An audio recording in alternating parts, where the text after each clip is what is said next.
चलिए हम लोग आज का हिस्ट्री में महाजन पद से जितने भी संबंधित क्वेश्चंस हैं उसकी सारे पढ़ाई करेंगे। आई होप कि सारे लोग पढ़ चुके हैं इस चैप्टर्स को। देखो पहला नंबर क्वेश्चंस क्या दिया गया है, ध्यान से देखिएगा। पहला नंबर क्वेश्चंस में दिया गया है कि बद्री महाजन पद की राजधानी कहाँ थी। ठीक है, पाटलिपुत्र थी, चंपा थी, वैशाली थी या कौशल था। बोलो कहाँ था, वैशाली दिया हुआ था। ठीक है, आपका जवाब सही है। उसके बाद जो अगला क्वेश्चन दिया गया है ध्यान से समझिएगा। कौशल महाजनपद जो 6ठी शताब्दी ईसा पूर्व में वर्तमान में किसका एक भाग है। मतलब अभी वैशाली जो होता है किसका राज्य का एक भाग होगा, महाराष्ट्र का, हरियाणा का, मध्य प्रदेश का, उत्तर प्रदेश का। बोलो वर्तमान में कौशल कहाँ पड़ेगा आपको, बोलो।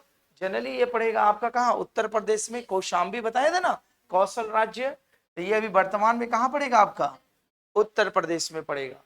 अगला क्वेश्चन देखिए क्या दिया हुआ है कि झारखंड में पाई जाने वाली लोहे की खदानों ने प्राचीन भारत में निम्नलिखित में से किस साम्राज्य के उदय में सहयोग दिया था।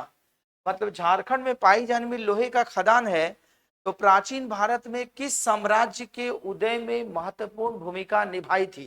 ठीक है, कुरु, मगध, काशी और कुषाण।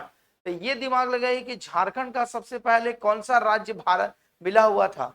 तो कुरु तो मतलब कुरुक्षेत्र दिल्ली में चला गया, काशी हो जाएगा, कुशांति होगा, और मगध जो था पहले ये क्या था, बिहार और झारखंड एक ही था, दोनों एक ही था बिहार और झारखंड। अभी हम लोग का झारखंड अलग हुआ है।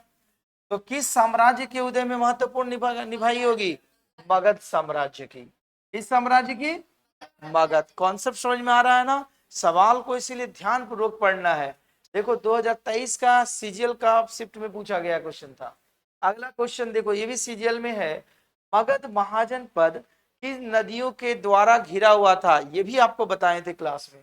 गंगा और झेलम, गंगा और यमुना, गंगा और सोन, गंगा और घाघरा। बोलो किन नदियों के द्वारा घिरा हुआ था। देखो गंगा और सोन नदी। जनरली मगध साम्राज्य जो होगा वो गंगा और सोन नदी के द्वारा घिरा हुआ। किस नदी के द्वारा घिरा होगा, सोन। तो आपको मगध साम्राज्य किस नदी के द्वारा घिरा हुआ मिलेगा, गंगा और सोन। ठीक है, अगला क्वेश्चन देखो। बोला गया है राजगृह किस महाजन पद की प्रथम राजधानी थी। ये भी बताया गया था आपका, क्या था, कुरु, दूसरा में मगध, तीसरा में कौशल, चौथा में अवंती। बोलो किस साम्राज्य की राजधानी थी, बोलो मगध की राजधानी थी। सही है, आपका मगध राज्य की क्या होगा, आपका राजधानी होगा। तो राजगृह किस महाजन पद की राजधानी थी, आपका मगध की राजधानी थी। अगला क्वेश्चन देखिए। बोला गया प्राचीन काल में, 5 मिनट, प्राचीन काल में गंगा के दक्षिण के क्षेत्र को ठीक है किस रूप में जाना जाता था। ये भी सीजीएल्स में पूछा गया है। पहला ऑप्शन मगध, दूसरा कौशल, तीसरा अंग और चौथा क्या था, मत्स्य। बोलो इस 4 ऑप्शंस में कौन सा जवाब होगा आपका। प्राचीन काल में गंगा के दक्षिण क्षेत्र आपको बताए थे कि गंगा के दक्षिण क्षेत्र को किस रूप में जाना जाता था, मगध के नाम से जाना जाता था, कौशल के नाम से, अंग के नाम से या मत्स्य के नाम से। तो देखो गंगा का आसपास का क्षेत्र क्या होगा, मगध साम्राज्य होगा, सबसे नजदीक में वही था। तो ठीक है, अगला क्वेश्चन देखिए क्या बोला गया है।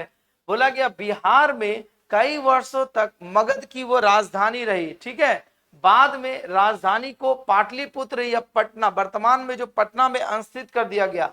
वो बिहार का कौन सा ऐसा जगह था जो मगध की राजधानी के नाम से जाना जाता था, लुम्बिनी, कलिंग, मथुरा या राजगृह।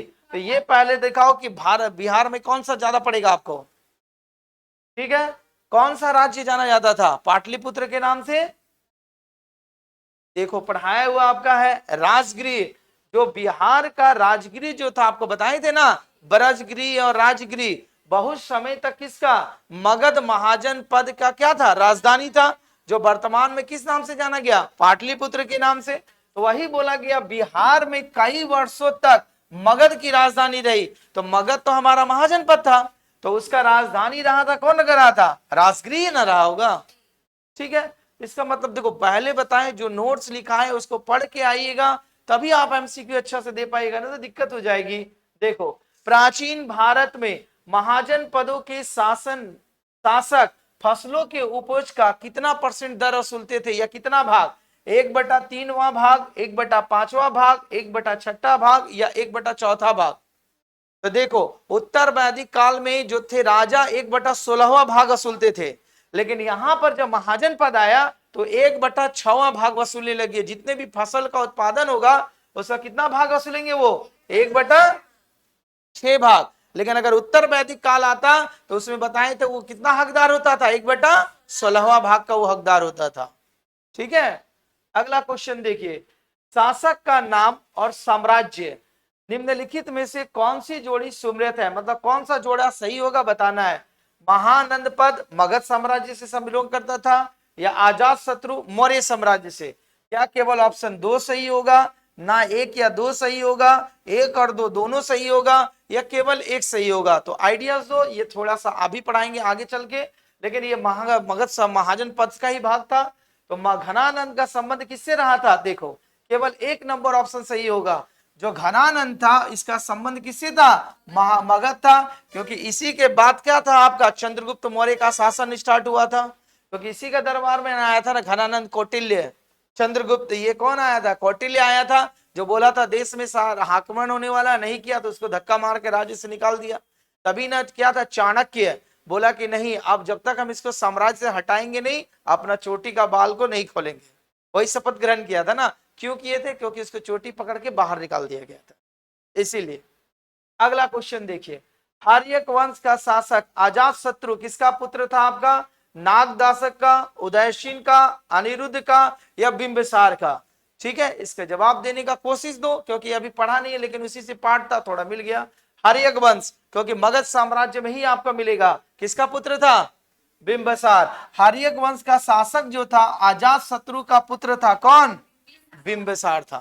ठीक है, उसके बाद आपका नंद वंश का अंतिम शासक कौन था? घनानंद, पांडु का, गोविसना का, या केवर्ता? कौन था आपका शासक? देखिए, इसका जवाब जो होगा घनानंद। नंद वंश का अंतिम शासक घनानंद, क्योंकि इसके बाद से मौर्य साम्राज्य आपका चालू हो जाएगा। इसके बाद अंतिम क्वेश्चन जो होगा, 4वीं शताब्दी ईसा पूर्व में मगध की राजधानी स्थानांतरित कर दी गई थी। मगध की राजधानी कहां पर स्थानांतरित किया गया था? मथुरा, वाराणसी, पानीपुत्र, या पाटलिपुत्र? पाटलिपुत्र। कहां स्थानांतरित कर दिया गया था? पाटलिपुत्र। तो ये जो लगभग आपके थे जितने भी महाजन पद के लगभग जो क्वेश्चंस अभी लेटेस्ट पूछे गए हैं, जितने भी नए क्वेश्चंस, वो सारे क्वेश्चंस करा दिए गए हैं। इन सारे क्वेश्चंस को आप रिविजन कीजिए, जिससे कि आपको आइडिया पता लगेगा कि किस तरह के क्वेश्चन पूछे जाते हैं। ठीक है, तो कार्रवाई समाप्त होती है। धन्यवाद।